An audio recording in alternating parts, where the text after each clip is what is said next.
Why did we get milk instead of water in school?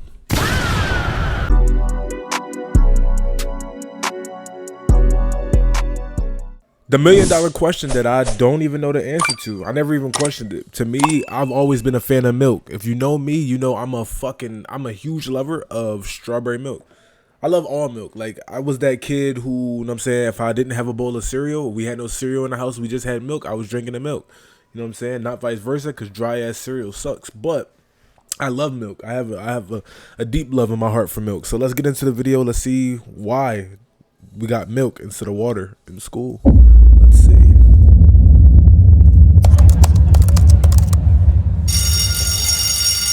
Public school in America, the place that I have a love-hate relationship with, because it's the place that I have some of my best memories of laughter and joy with some of the people I'm still friends with to this day. However, school was also part of some of my least favorite memories. It's also the only place where you can go to eat a greasy-ass pepperoni pizza, some tater tots made without a lick of love, a hard-to-peel orange that would have your fingers smelling like citrus for the rest of the school day, and a Hey, chopped rice. Not too hard on school lunches. I don't know where y'all went to school at. Some people are more fortunate enough to, you know what I'm saying, have better lunch alternatives or better lunch options than other people. I didn't go to one of those high schools where, you know what I'm saying, you hear about some kids is going off campus to go to Subway, to go to Chipotle, you know what I'm saying, doing this, doing that, doing the most for lunch. Nah, my nigga, I was getting the free lunch like every other broke nigga in the hood.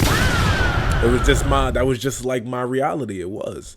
But for some reason, the school that I went to, the free lunches that we would get, I'm saying it was never truly bad. It was never like, I've never really got a bad high school lunch that I can remember off the top of my head. I can only remember the good options. My bad, Chad. You know what I'm saying? Just an alarm to remind us to fucking eat some food.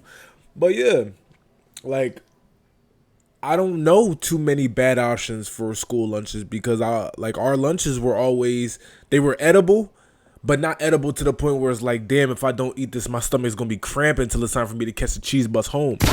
Like that, it was never that. But what it was like, the food was just so good some days that you will hope a nigga's not hungry so you can ask him for seconds. Like cheeseburger day. Leap Academy has the best fucking cheese. Probably not now. I don't know. I'm well removed. Like what? Almost, it's about to be a fucking decade since I've been in high school. I graduated in 2018. But yeah, when I say Leap had some of the best cheeseburgers personally that I ever had, their cheeseburgers put Arby's to shame.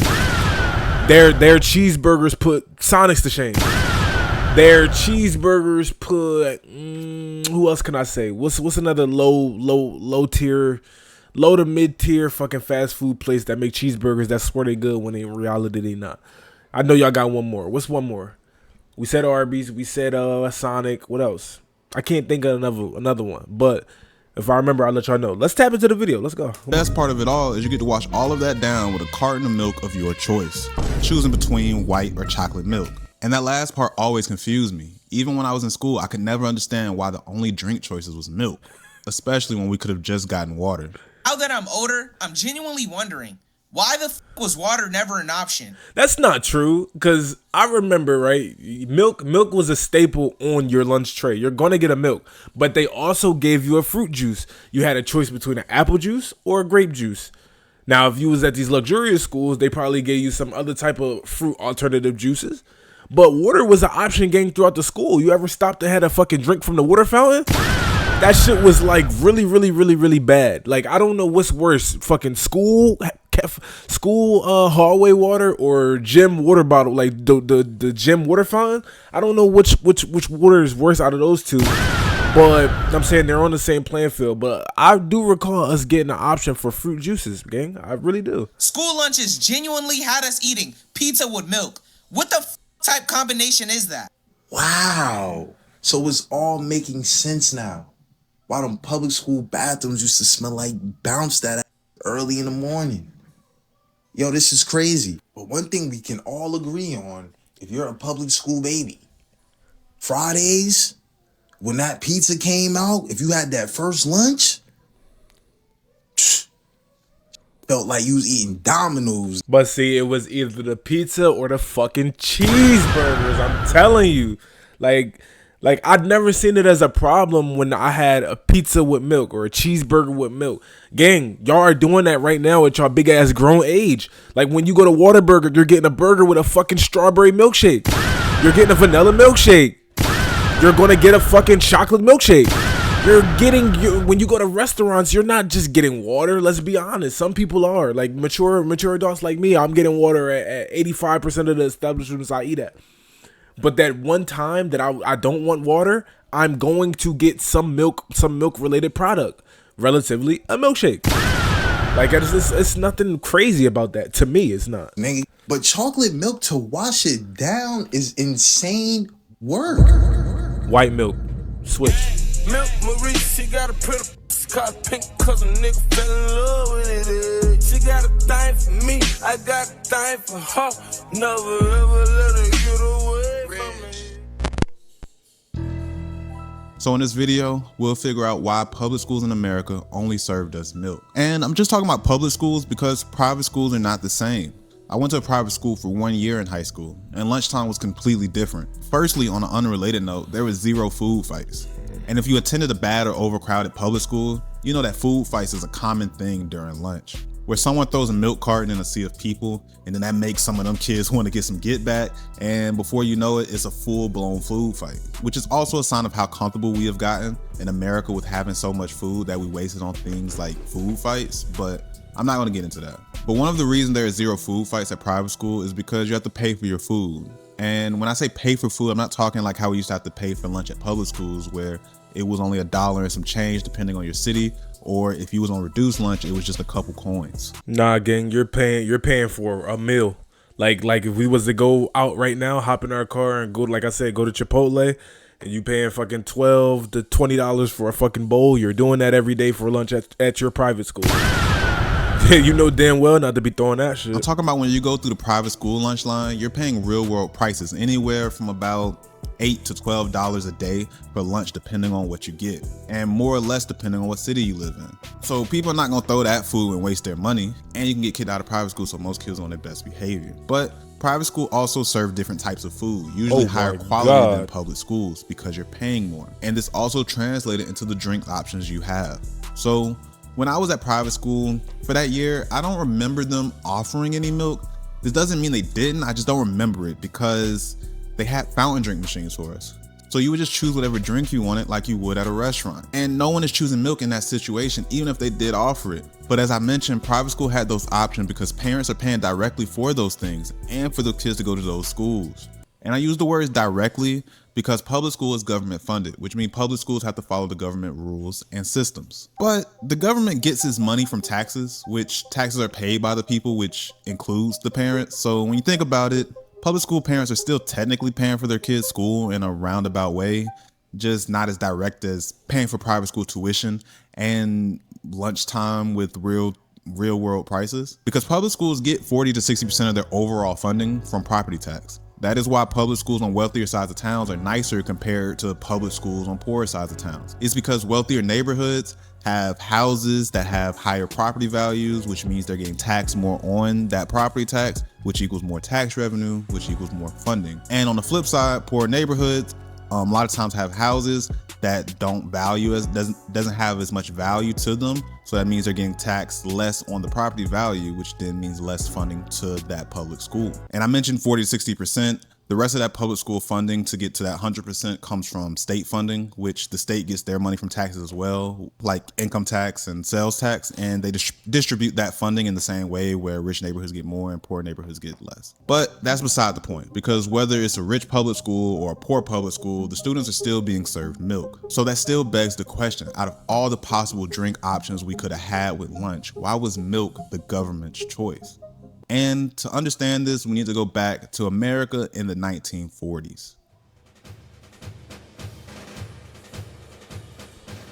So, it's December 7th, 1941, and Japan decided to attack the US naval base at Pearl Harbor.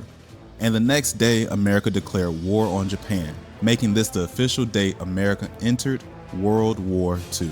No matter how long it may take us to overcome this premeditated invasion, the American people in their righteous might will win through to absolute victory. This meant that America now needed to organize the American people in preparation for this war. And this is when America started the draft. The draft lottery, a live report on. And with the first pick in the World War II draft, LeBron. Nah, I'm just choking. But imagine, right?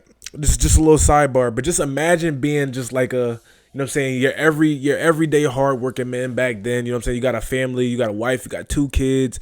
It's just a normal day. Well, not a normal day. It can't be normal in that time because, like, obviously niggas are stressed out about a war that's literally pending on your selection. You know what I'm saying? Imagine you just a father. You turn on the TV. You turn on the telly. And with the first fucking pick in the draft for the World War II war, it's you. Like, imagine they say your name. They gonna say your name, social security number, blah blah blah blah blah. I would have a fucking heart attack. I would have a heart attack. Tonight's picking of the birth dates for the draft. Which required No, all I American don't men wanna from the go. ages of I don't 21 wanna to go. 35 to sign up to fight for their country. Well, America technically started the draft a year That nigga, before this attack because they had a feeling that they were going to wanna be get there. involved in this war in some kind of way. However, this draft revealed something shocking about the American people in the 1940s, which is that 1/3 of the men were unhealthy and unfit to even fight in this war. About 30 to 40% were ejected by the military during the draft for reasons including malnutrition, poor dental health, infectious disease, poor eyesight, physical deformities, underweight. So if this is going where I think it's going, they're starting to realize that the Americans, we low-key small and low-key weak as hell. So we need to start putting fucking milk in these public schools and getting these children's bones stronger, you know what I'm saying, getting their bodies stronger, so that in the possibility that we may have to go to World War III, World War IV, World War V, no matter how fucking fat you are as an American, we could send them to boot camp and trim that down, and guess what? All that fat, we could turn it into muscle in fucking 120 days.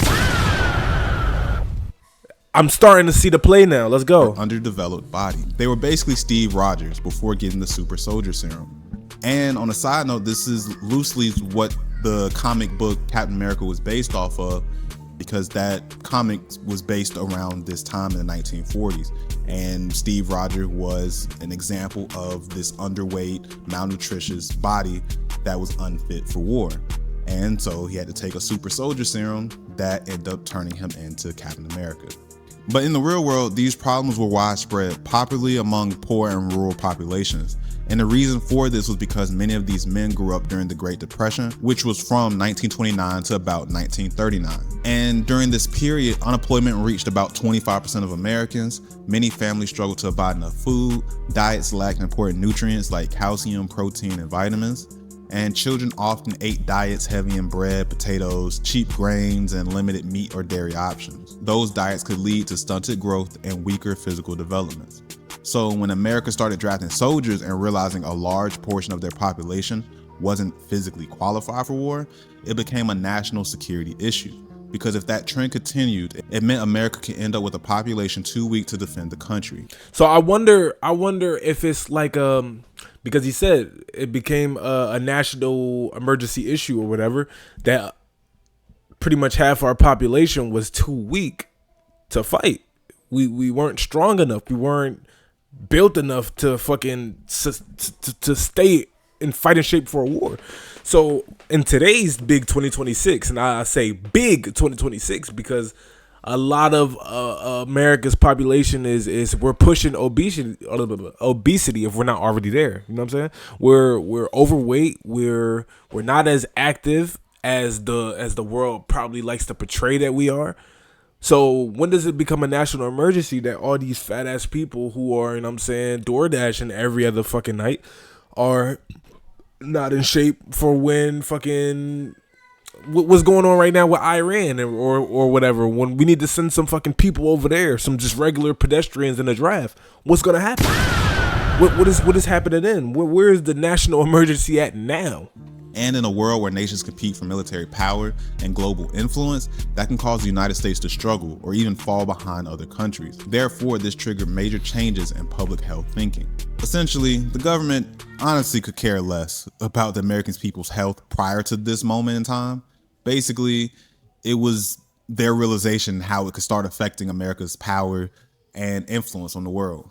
So leaders concluded that child nutrition had to improve nationally, not just for health, but for national security. So after World War II ended in 1945, a year later, the government passed the National School Lunch Act on June 4th, 1946, which started the National School Lunch Program, which required all public schools to serve a meal that included a protein, a grain, fruit or vegetables, and a half pint of milk. When you think back on your school lunches, doesn't this sound pretty familiar to what was on your school tray? And that's because this was the moment that milk was now mandatory in school lunches. And so when I look at the requirements for the National School Lunch Program, I can understand why protein, grain, fruit, vegetables were chosen for lunch, because it just makes sense for a well-balanced meal. But why not just pair that with water? Like, what made the government choose milk to be a part of the lunch requirement? And this is where that war we just talked about, World War II, played a part again. So what happened was you had that war that required millions of American men to fight for the country, about 16 million men to be exact. And all these men required food, 16 million people? Like, damn, that's enough people to go fucking start a new continent. That's insane. And imagine being one of those people. Like, I just could, like, nah. To survive. Therefore, the government had to feed them. So the government used this money from taxes to buy food from American farmers and food producers in order to feed the military. During the war, the US government actually asked farmers to increase production. And the government did this because the food was needed for the soldiers, as mentioned, and food was also needed for allies. The US even shipped food to Europe. Programs like price guarantees, wartime farm subsidies, and production incentives encouraged farmers to expand and increase output. And included in this was the dairy farmer, because dairy was a major part of the military rations. Milk itself wasn't actually shipped fresh to soldiers overseas because it spoils quickly. So dairy processing plants turned the milk from the cows into other products that could last longer. Like so the military cheese. was really rocking with powdered milk, evaporated milk, butter, cheese, processed cheese, and canned dairy products. Powdered milk especially became extremely important because it lasts a long time, is lightweight, and can be rehydrated easily. So during this time, being a farmer was very lucrative because you had a constant demand from the government. You had the government telling you to increase your supply because the demand is so high to feed these soldiers. So farmers invested heavily in more cows, larger farms, better production technology, and the farmers did it. Dairy production was now at an all-time high. They have built an agricultural system capable of producing enormous amounts of milk and dairy products like never before. Every day, a big truck comes to take the farmer's milk to the milk plant. All the milk goes through a pasteurizer.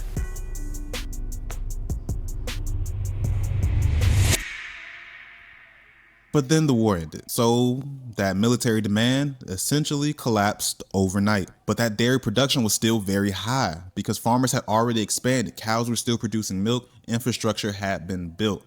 You can't just tell a cow to stop producing milk. So suddenly the country had more milk than American people were ever buying, instantly creating a dairy market that had more supply than demand. And if you remember anything from your high school economics class, that's not a great thing for business.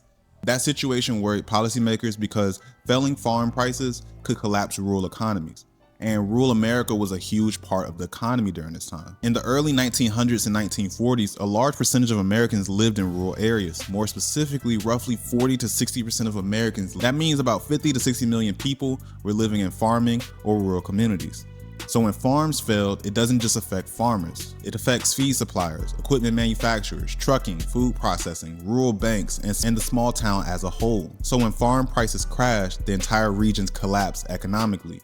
The government wanted to prevent that. And this was because they had a similar experience happen some years prior where the supply was higher than the demand, and this caused issues. So to prevent this, the government had two choices. Option one, forced farmers to produce less, which was very unpopular politically at the time and still today because farmers hate production limits. And it also is really hard to limit production when it comes to farming because agriculture runs on biological cycles and long-term investments that can't be quickly turned on or off. And if I'm being honest, when I was learning about this, I was like, yeah, why didn't they just go with option one? Because if there's too much milk, why not just reduce the number of cows and sell the meat? But apparently milk... You would think it's that simple to just be like, okay, there's obviously not a need for mass amounts quantities of milk, so let's just stop. But at the same time, you can't, because during that time, I'm assuming they just got used to, you know what I'm saying, not just the people themselves, but the animals. They get used to being on a schedule, and then you have a system in place, and then everything wants to follow that system. Oh, and for you to just say fuck this system and we're gonna just stop, I feel like that would just throw everything off. Not even just on the farm, but like you said, economy related too, because it's so many. Like it starts at the farm, but in order for it to get from farm to table or farm to fucking the Normandy beaches where the military was at, it's a whole process, and then just like each process have its subgroup of people that you know what I'm saying, just taking money out their pockets. So it was always going to be just like a negative trickle down effect. In my opinion, it was always going to be that. Cows aren't the same as meat cows because they have lower quality meat, whatever that means.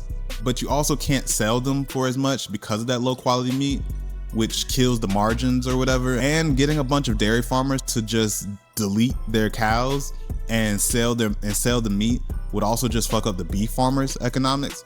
So I started to see the problem and why they went with option 2, which was just to increase the demand of dairy to balance out the supply, which was much easier politically. So that's what the government chose, to basically stabilize the dairy market by creating guaranteed buyers, similar to how the military was a guarantee. But that makes the most sense anyway for like the economy, right? You would want to increase the demand of something, especially with the government being so fucking greedy. That's just another, okay, we find a way to increase the demand. This puts more money in our pocket further down the line, as opposed to just stopping, which eliminates not only money for other people, but money for us. So how about we just keep, you know what I'm saying, keep everybody getting paid. We're going to keep getting paid, and we could just go about business as usual. Buyer. This is where schools come in. So let's zoom out for a minute. So the government had 2 issues at this time. First issue, 1/3 of Americans were unhealthy, which became a national security issue because if the trend continued to go up, America could end up with a population too weak to defend itself in the world of global power and influence. Second issue, farmers had too much supply and not enough demand, which would cause agricultural prices to collapse. And when prices drop below the cost of production, farmers can't make any money to cover their expenses like feed, equipment, land payments, and labor. This would push many farms into bankruptcy, which didn't just hurt farmers, it threatened entire rural economies that depended on agriculture. So to kill 2 birds with 1 stone, they decided to pass the National School Lunch Act. And the reason milk...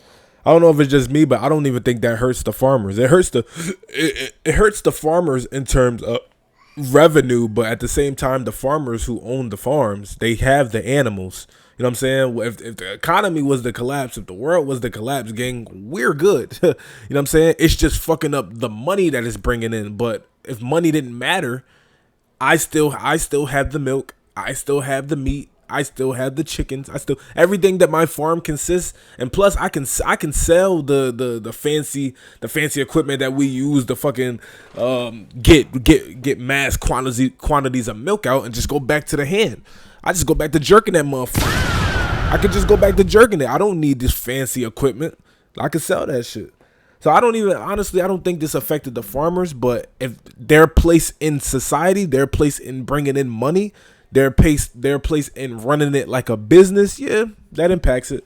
But ultimately, I feel as though they were good regardless. Was chosen instead of water was because it would help stabilize dairy farmers, and milk is packed with nutrients like calcium, protein, vitamin D. Providing milk in school was seen as a simple way to improve children's diets, stabilize the farming supply and demand, and address the broader national concern that the population was becoming physically weaker. And that decision from the 1940s is the reason why we have milk in public schools today. Now, is milk being pushed in schools a good thing or a bad thing? So it has a good side and a bad side. So the good side about milk being in schools is that it does have nutrition and it does help stabilize the dairy farmer. But the bad side of it is a few things. First, everybody can't drink milk, or at least shouldn't drink it because, you know, of being lactose intolerant. You got something to drink? I got some milk. It's in the fridge. You gotta go get it. Yeah, no, I can get some milk. Yeah, that's cool. I can go get some milk. Oh. Yeah, bro, you good in there? You alright? Huh? Yeah. Is lactose intolerant? like I'm assuming that's something that you learn about yourself as you're growing up. That's not something that could be diagnosed at birth, right? Because you have boob milk, right? You know what I'm saying? Like my son drunk boob milk, but obviously boob milk and breast milk coming from the mother naturally is not the same as coming from a cow, or it's not the same as this chemically modified milk that we drink today that we don't know what that process entails 100%. But my whole thing is like, that's probably one of the worst days ever in your life where you discovered that, and you probably don't even know. Like you probably it could be a day where you just had pizza, you had some milk, you had a bowl of cereal at one point, and you just got the shits all day and you don't know why. So as you sitting on the toilet reminiscing about like, why do I feel like this? What have I eaten today? And then you start to realize, damn, 80% of the meals I had today had something to do with dairy. Am I allergic to dairy? Am I lactose intolerant? Damn, I can't drink milk no more? That would genuinely piss me off. You can't even eat ice cream. Like, I thank God that I don't have like a lot of these little, you know what I'm saying, biological tweaks in my DNA that don't allow me to enjoy things like milk or cheese or other shit that has dairy in it. And just using the bathroom. Bro, are you lactose intolerant? Are you a grown man and can't drink milk? A lot of people in America, like, can you grow out of that, or you got to take medication? Can you take a medication for that? I genuinely don't know. and in the world, if we're being honest, is lactose intolerant. Your likelihood of being lactose intolerant actually varies a lot by your ethnicity. Around 65 to 70% of African Americans, Northern Europeans 2 to 15%, American whites 6 to 22%, Central Europeans 9 to 23%.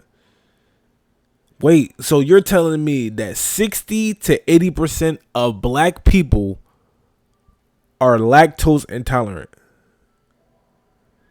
60 to, I gotta hear why. 90% of East Asians, 70 to 80% of Native Americans, and over 50% of many Latino populations experience lactose intolerance. That make no sense, because every black household, gang, if you growing up in the hood, if you're in poverty, you're eating cereal. You're eating cereal for dinner sometimes.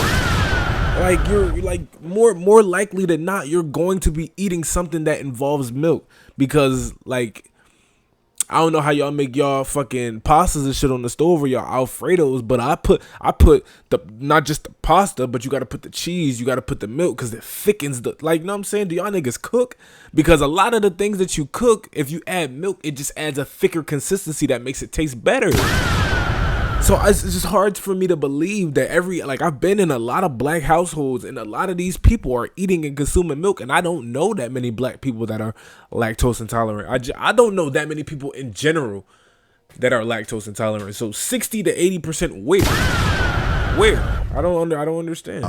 Meanwhile, only about 5 to 15% of Europeans are actually lactose intolerant, because dairy has been a major part of their diet for thousands of years, which can make the whole milk carton thing difficult for kids that is lactose intolerant to deal with while in school. And lastly, this increase in dairy production over the years, and you know, this unnatural way of getting as much milk as you can from as many cows as you can, basically have created a climate control issue. Because since the 1940s, total milk production in the United States has more than tripled, even though the number of dairy farms has basically decreased. And this is thanks to our capitalistic structure that has removed a lot of family dairy farms for these huge dairy farming infrastructures, which modern dairy operations today produce far more milk per cow than farms did decades ago. But while this efficiency has helped make milk cheaper and more widely available, it also means much larger concentrations of cows in fewer places, which creates environmental issues. Because large dairy operations with all their cows generates enormous amounts of cow manure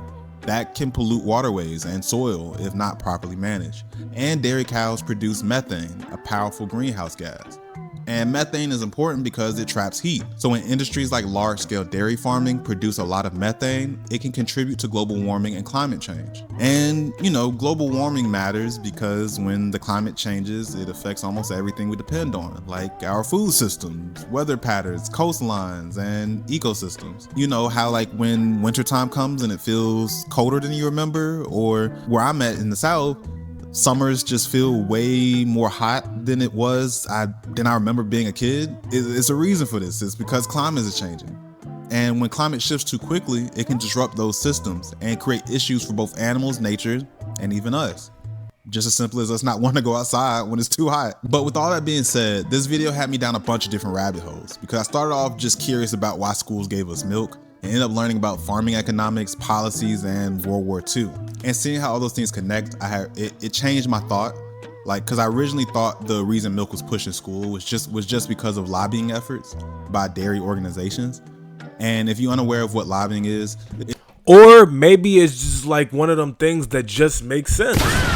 Like you can't, like me watching this video is yes, I'm learning, but I'm still like the main question is why milk instead of water? And from what I'm getting to it, I believe obviously in order to live you need water. Water is one of, if not the most important thing, one of the most important things that a human body needs to fucking live, to function, obviously. But in terms of assuming that everybody is getting their water limits needed on a daily basis, what else is very important for, you know, for young kids in terms of bone structure and growing up and you know, like I can't even really explain it, but you just know that milk is good for you. For what I'm saying, like for bone density and strong muscles, and that's what they tell you, right, on the back of the cartons or some shit. But it's just like it's one of them things that you don't question because it just makes sense. Like it just makes sense. Milk at lunch and at school, it just makes sense. It's basically when industries or organizations try to influence government decisions by meeting with lawmakers, funding research, running marketing campaigns, and advocating for policies that benefit their industry specifically. And I was just gonna make a whole video centered around lobbying and how it negatively affects America because it's a system where influence often follows money. And industries with the most money can have the loudest voices in shaping policies that allow them to make more money, which in turn can screw everyone else and create a system that, you know, we currently live in where policies have been made for the rich while fucking over everyone else. How do billionaires get away with illegal shit? I thought the rules applied to everyone. No, we love following the law.